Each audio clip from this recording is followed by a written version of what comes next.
For years, people were told to stop asking questions about Jeffrey Epstein and the powerful people around him. They said it was all rumors, just wild talk from the internet. But now, after new files and messages came out, those old questions don't seem so easy to ignore anymore. Now it turns out that some truly unexpected names, such as Paris Hilton, are rumored to have brushed up against the disgraced financier's world in ways that raise serious eyebrows.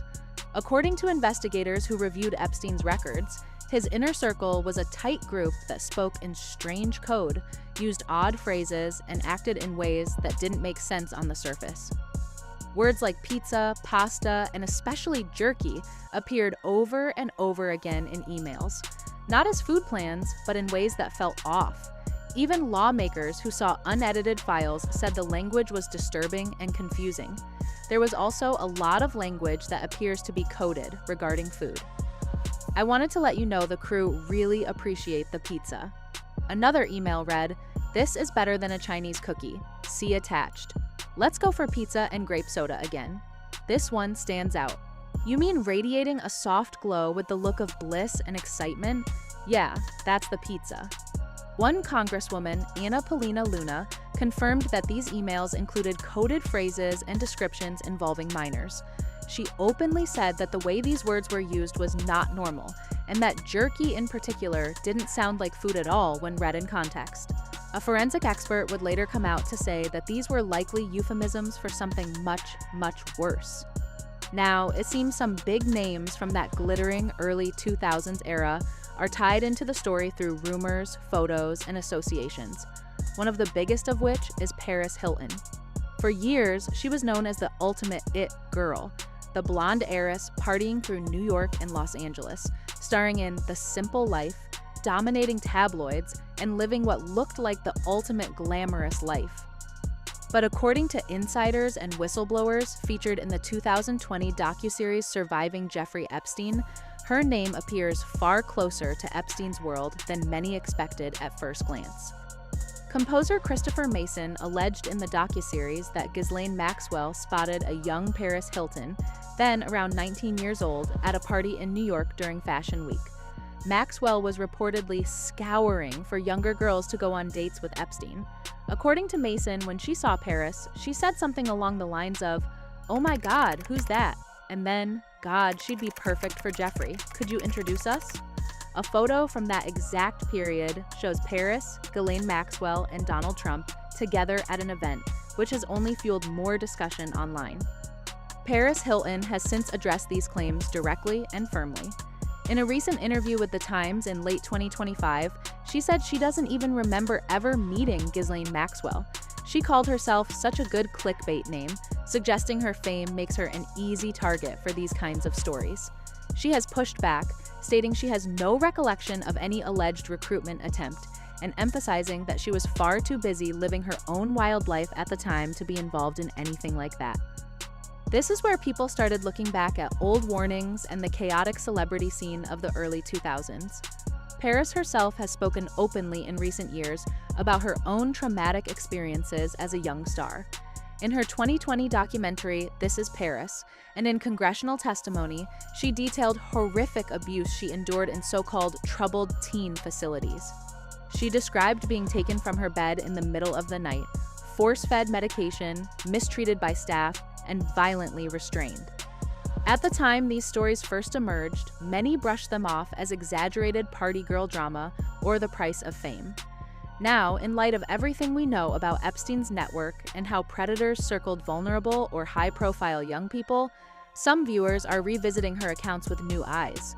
Paris has described feeling scared, uncomfortable, and unprotected in the industry as a teenager and young adult.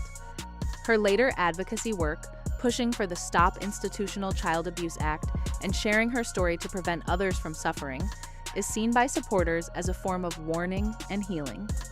Others remember how quickly fact-checkers and media rushed in to downplay or dismiss any discussion linking big celebrity names to Epstein's orbit.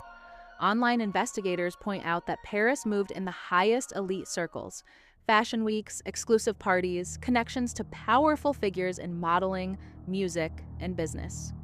She was signed to Donald Trump's modeling agency around that time, which adds another layer to the social web. Photos and stories from that era show just how intertwined these worlds were: Hollywood, New York society, and the ultra-wealthy. Another part of the story that caught attention involves the broader pattern of how young stars were sometimes targeted or drawn into dangerous networks. Paris has rebuilt her life dramatically. She went from tabloid punchline to successful businesswoman with a massive empire in perfumes, fashion, and media. She married, became a mother, and focused heavily on trauma advocacy and mental health. Yet the resurfaced stories from the Epstein docuseries keep questions alive for some observers. Supporters of these theories argue that powerful people often circled young, famous girls like Paris. When old photos or names resurface, it makes you wonder.